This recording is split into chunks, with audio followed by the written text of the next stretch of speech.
बोलिए श्री सतगुरुदेव भगवान की जय। सच्चे दरबार की जय। आशु पिता भगवान की जय।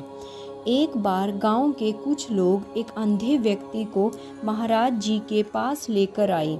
वे कहने लगे, महाराज जी, हम इस व्यक्ति को समझा समझा कर थक गए हैं, पर यह है कि मानने को तैयार ही नहीं कि प्रकाश होता है। इसके अनुसार संसार में केवल अंधकार ही अंधकार है। आप तो परम ज्ञानी हैं, अब आप ही इसे समझाएं कि प्रकाश का अस्तित्व है। महाराज जी ने कहा, इसे आप हमारे पास छोड़ जाइए, हम भी प्रयास करके देख लेते हैं, शायद सफलता मिल जाए। गांववासियों के जाने के बाद महाराज जी ने अपने शिष्यों को बुलाया और कहा, इस नेत्रहीन व्यक्ति को कुशल वैद्य के पास ले जाओ। वैद्य को हमारी ओर से प्रार्थना करना कि वे इस आदमी की आंखों का इलाज करें। महाराज जी की आज्ञा अनुसार शिष्य उस व्यक्ति को उसी समय आंखों के वैद्य के पास ले गए। कुछ ही दिनों के बाद वैद्य जी ने उसकी आंखों का अच्छे से इलाज किया। जो ही उसकी आंखों की पट्टी खोली गई, वह चिल्ला चिल्लाकर कहने लगा, प्रकाश है, मैं प्रकाश को देख रहा हूँ।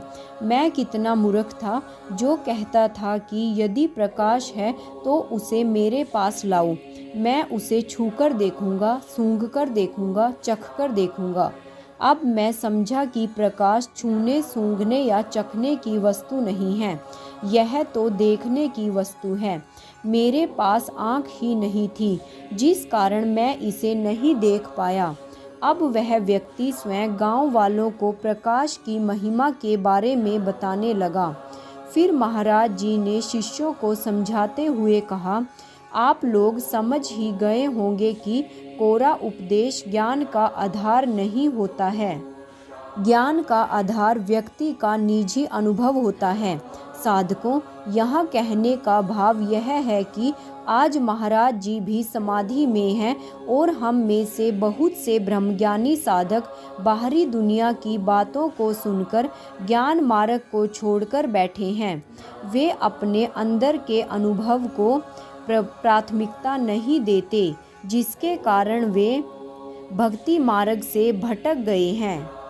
इसलिए महाराज जी के समाधि काल में हम सभी साधकों का यही कर्तव्य है कि हम अधिक से अधिक साधना करें, सत्संग सुने और सुमिरन से जुड़े रहें, ताकि हम सभी महाराज जी के समाधि से लौट के आने तक अपने आप को उनके इस भक्ति मार्ग पर जोड़े रख सकें।